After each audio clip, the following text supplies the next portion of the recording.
मी 1 वाटी मैदा घेतलेला आहे, तो आपण एका प्लेटमध्ये काढून घेऊया। नमस्कार मंडळी, मी अश्विनी महेश पाटील, पाटील किचन ब्लॉगमध्ये तुमच्या सगळ्यांचं स्वागत आहे। आज आपण तळणीचे मोदक बघणार आहोत आणि तळणीचे मोदक म्हटले तर अगदी खुसखुशीत कसे होतात हे सर्व टिप्स सहित बघणार आहोत। तर आपण 1 वाटी मैदा घेतलेला आहे, तर त्याच मापाच्या वाटीने आपण मोठा रवा म्हणजे जो जाडसर रवा असतो, जो उपमासाठी बनवतो तोच हा रवा आहे, तो मिक्सरला बारीक आपल्याला फिरवून घ्यायचा आहे। प्रमाण सेम ठेवा, 1 वाटी रवा तर 1 वाटी मैदा असं घ्यायचं आणि तो बारीक असा मिक्सरला फिरवून घ्यायचा। आता दोन्ही प्रमाण सेम घेताना तिथे आपण थोडंसं मीठ घालायचं आहे। आता इथे सर्व आपल्याला मिक्स करून घ्यायचं आहे।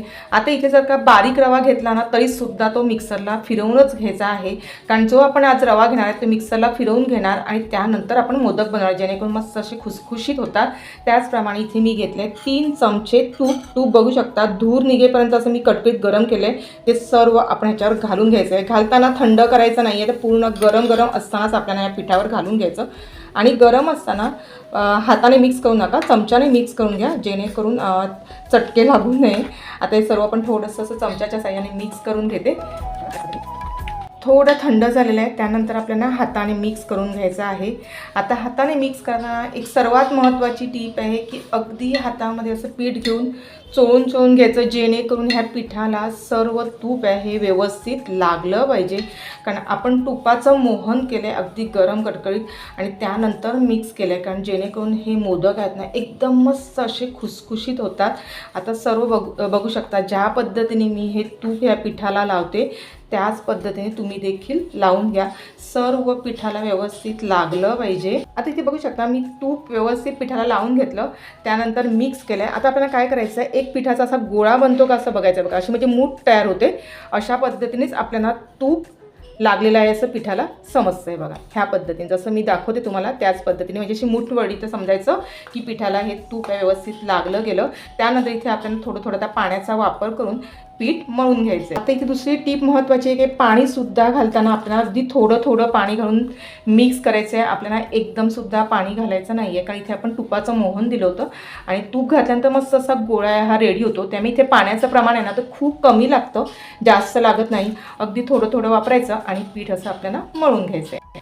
आता इथे बघू शकता मी अगदी थोडं पाणी घेऊन हे मी पीठ मळून घेतलेलं आहे। ज्या पद्धतीने मी तुम्हाला दाखवते त्याच पद्धतीने असं तुम्ही पीठ आहे हे मळून घ्या, अगदी मस्त असं मळून घ्यायचं, एक 5 मिनटं तरी व्यवस्थित मळून घ्यायचं, त्यामुळे मोदक आहेत ना ते खूप छान बनतात। बघू शकता आता मी पीठ आहे हे मळून घेतलेलं आहे, 1-2 मिनटं असं मस्त असं मळून घ्या।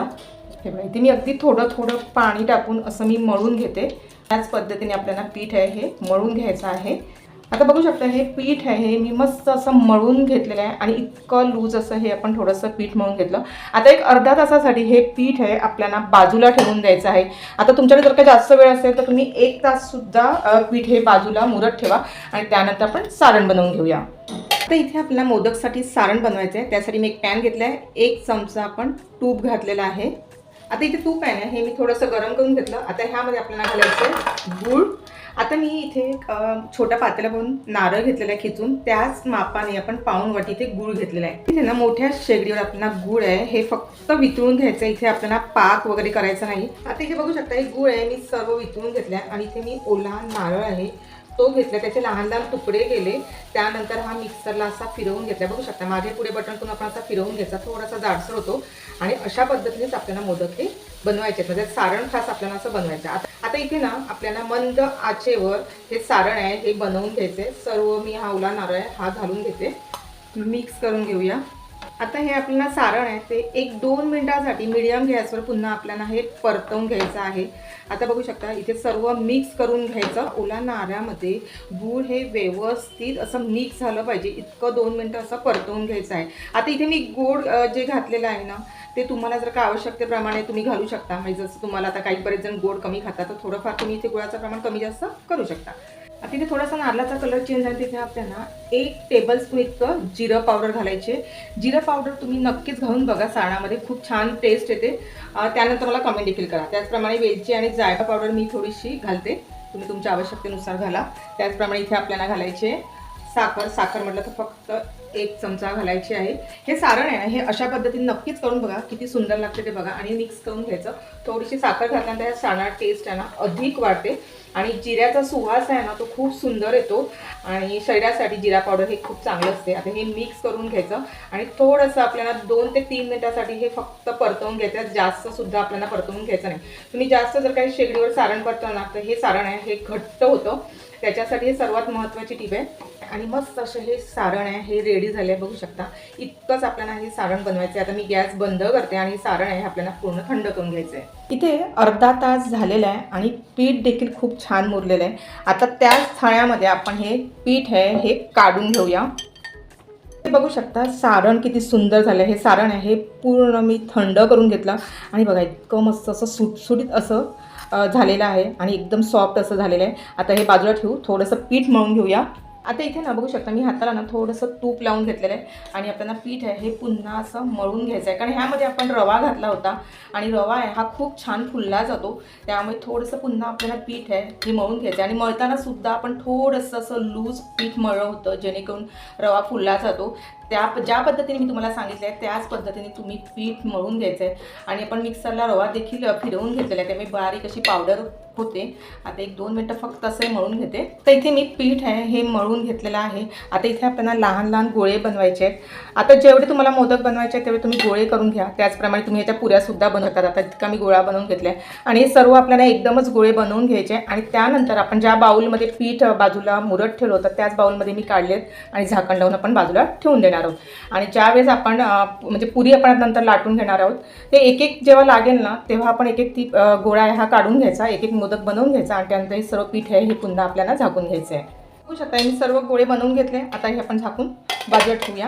आता इथे आपण हा गोळा आहे हा लाटून घेण्यासाठी थोडंसं मी तूप लावलेलं आहे आणि तुपावर हे थोडंसं आपण जसं पुरी लाटतो त्याच पद्धतीने आपल्याला हे लाटून घ्यायचं आहे। आता हे लाटताना सुद्धा आपल्याला हा गोळा आहे एकदम जाडसर असा लाटायचा नाही आहे किंवा एकदम पातळसुद्धा लाटायचा नाही। ज्या पद्धतीने आपण मीडियम अशी पुरी कशी लाटतो थोडीशी त्याच पद्धतीने आपल्याला लाटून घ्यायचं आहे। आता जसा तुम्हाला मोदक बनवायचा आहे लहान मोठा त्याच साईजप्रमाणे तुम्ही हे लाटून घ्या। दुसरी गोष्ट म्हटलं तर तुम्ही एक मोठा गोळा करा आणि गोळा करून त्याचे लहान लहान वाटीने असे गोल असे पुरीचे आकार देऊन तुम्ही मोदकसुद्धा बनवू शकता। आपल्या चॅनलवर मी अशा व्हिडिओ अपलोड केले, तुम्ही बघू शकता। आता हे बघा हे असं मस्त असं लाटलं जातं। मी पुरी आहे ही लाटून घेतली आहे। आता आपण मोदक बनवायचं आहे। मोदक बनवण्यासाठी मी आता इथे मोदक बनवण्यासाठी पारी आपली रेडी झालेली आहे आणि ह्या पारीमध्ये आता जेवढं लागेल तेवढं आपण सारण आहे हे बनवून घ्यायचं। त्यानंतर आपल्याला इथे मोदकसाठी आता इथे आपल्याला पाकळ्या बनवायच्या आहेत। त्यासाठी आपण सर्वप्रथम एक पाकळी अशी बनवून घ्यायची, प्रेस करायची आणि बाकीच्या सुद्धा अशा आपण जवळजवळ ह्या घेऊन सगळ्या पाकळ्या बनवायच्या आहेत। आता इथे सर्व ह्या पाकळ्या आहेत एकत्र करून जवळ आणून आपल्याला ह्या जॉईन करायच्या। तुम्ही बघू शकता इथे ना व्हिडिओ माझा स्किप झालेला आहे त्याच्यामुळे व्यवस्थित तुम्हाला दिसत नसेल। त्यानंतर इथे आपल्याला पूर्ण ह्या मोदकचं तोंड बंद करून घ्यायचं आणि घट्ट असं वरचा भाग असतो तो दाबून घ्यायचा आहे, जेणेकरून ज्यावेळेस आपण मोदक तळतो त्यावेळेस ते सुटू नये म्हणून थोडंसं पीठ आहे आपल्याला घट्ट असं दाबून घ्यायचं आहे आणि एक्स्ट्राचं पीठ असेल ते काढून घ्यायचं। त्यानंतर मोदक आहे हा आपल्या सारखा करून घ्यायचा। बघू शकता इथे मोदक असा मस्त असा रेडी झालेला आहे। बाकीचे सुद्धा इथे ह्याच पद्धतीने आपण सर्व मोदक आहेत हे बनवून घेऊया।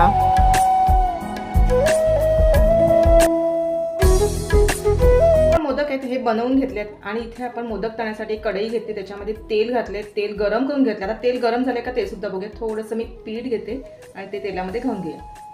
आता बघू शकता हे पीठ आहे हे लगेच वरती येत नाही, म्हणजे अजून आपल्याला 1-8 मिनिटासाठी आपल्याला हे तेल हे गरम करून घ्यायचं आहे। आता मी मीडियम गॅस ठेवलेला आहे। ते मी 2 मिनिटासाठी पुन्हा हे तेल आहे हे गरम करून घेतलं। त्यानंतर आपल्याला इथे मोदक सोडायचे आहे तेलामध्ये आणि तेल आहे हे आपल्याला कडकडीत थोडंसं गरम करायचं आणि त्यानंतर आपल्याला पुन्हा मंद आच करायची आणि हे मोदक आहेत हे आपल्याला तळून घ्यायचे आहे। आता मोदक तळताना सर्वात टीप महत्त्वाची आहे की मध्ये मध्ये हे मोदक आहे अलटी-पलटी करून व्यवस्थित तळून घ्यायचे, जेणेकरून कच्चे कुठेही राहता कामा नये। कारण बऱ्याच वेळा काय होतं मोदक आपण तळायला ना घाई करतो आणि त्यामुळे ते मोदक आहेत ना हे खुसखुशीत होत नाही। बघू शकता मोदक टाकल्यानंतर अगदी मस्त असे थोडेसे फुलले आहेत बघू शकता। आता हे पलटी करून घेऊया। थोडासा कलर आहे हा गोल्डन येतो बघा आणि आपण त्यानंतर असे पलटी करून घ्यायचे। तर जेवढ्या मी मोदक करताना तुम्हाला सर्व टिप दिल्यात त्या पद्धतीने तुम्ही ह्या टिप्स आहेत त्या सर्व फॉलो करा, म्हणजे तुमचे मोदक देखील खूप छान बनतील. अगदी खुसखुशीत असे हे मोदक आहेत, हे रेडी होतात. आणि सर्वात मोदक बनवताना पीठ म्हणजे कसं मळायचं हे मी तुम्हाला सांगितलं, आणि त्या पद्धतीने पीठ मळा म्हणजे मोदक खूप सुंदर तयार होतील. आता इथे बघू शकता हे मोदक आहे, गोल्डन कलर येईपर्यंत मी तळून घेते. तळल्यानंतर हे बघू शकता मस्त असे हे तयार होतात आणि खूप छान असे फुलले जातात. आता इथे सर्वात महत्त्वाची टीप मी तुम्हाला सांगितलं आहे की हे मोदक तळताना आता आपल्याला मंद आचेवर तळून घ्यायचे आहे, जेणेकरून व्यवस्थित तळले जातात. त्याचप्रमाणे हा सतत आपला झारा आहे हा देखील फिरवत राहायचा आहे, जेणेकरून सर्व बाजूनी हा मोदक हा व्यवस्थित तळला जातो. बघा, आणि मध्येच ना तुम्ही मीडियम गॅस केला तरी सुद्धा चालेल. हे मोदक आहे हे गोल्डन कलर होईपर्यंत मस्त असे तळून घेतले. आता काही वेळा काय होतं, हा वरचा भाग आहे ना तो बऱ्यापैकी असा कच्चा राहतो, तर तुम्ही सतत हा असा झारा फिरवायचा थोडंसं अधूनमधून, आणि मोदक आहेत हे तळून घ्या. आता हे सर्व मोदक तळून झालेले आहेत, आता मी काढून घेते. बघू शकता इतकं सुंदर असा हा गोल्डन कलर येईपर्यंत मी तळून घेत आणि असे खुसखुश होतात. आता पूर्ण हे मोदक तळून झाले ना का सर्व आपण म्हणजे थंड करून घ्यायचे आणि त्यानंतर एका डब्यामध्ये आपण पॅक बंद करून घ्यायचे. आता बाकीचे सुद्धा मी सर्व मोदक आहेत हे बनवून घेते. सर्व हे मोदक आहे हे रेडी करून घेतले आहेत. आता एका वाटीच्या प्रमाणात मी तुम्हाला असं सांगू शकत नाही की किती मोदक बनवले, तर जवळजवळ आता असे बघितले तर मी हे 19 मोदक बनवलेले आहेत. पण आता इथे साईज लहान मोठी अशी असते, जसे तुम्ही लहान करतील तर 21 मोदकसुद्धा होतील. इथे मी मोठ्या साईजचे हे मोदक बनवले आहेत, त्याच्यामुळे हे 19 मोदक हे रेडी झाले आहेत. आता थंड झाल्यानंतर हे आपल्याला पूर्ण थंड करून घ्यायचं आणि त्यानंतर आपल्याला डब्यामध्ये पॅक करायचे. हे 2-3 दिवससुद्धा एकदम व्यवस्थित राहतात. तर इथे आपण ओला नारळ वापरून हे मोदक बनवले आहेत आणि खूप सुंदर असे मोदक रेडी झाले बघू शकता. आणि ज्या लोकांना मोदकच्या पारी बनवता येत नाही त्याच्यासाठी मी ही पद्धत दाखवली आणि खूप सुंदर अशी ही डिझाईन येते अगदी सोप्या पद्धतीने, आणि मोदकसुद्धा खूप छान बनतात एकदम खुसखुशीत. आता तुम्हाला मी एक मोदक तोडून दाखवते. हे बघा इतका खुसखुशीत असा होतो आणि मध्ये देखील बघू शकता इतकं सारण खूप सुंदर झालेलं आहे. आज मी तुम्हाला 1 वाटीच्या प्रमाणात रवा मिक्सरला वाटून कसे मोदक बनवतात ते दाखवलेत. व्हिडिओ आवडल्यास लाईक शेअर करा, आणि जर कोणी चॅनल नवीन असेल आणि अजून सबस्क्राईब नसेल केलं तर ते करून घ्या. बाजूला बेल बटन ते देखील दाबायला विसरू नका, जेणेकरून जेव्हा माझा व्हिडिओ अपलोड होतो तो तुम्हाला सर्वप्रथम बघायला मिळेल. आणि भरपूर मित्र मैत्रीण नातेमध्ये शेअर करा. अशाच व्हिडिओ एक छानशा व्हिडिओला. तोपर्यंत बाय बाय. स्वस्त राहा, सुरक्षित राहा आणि खात राहा. धन्यवाद.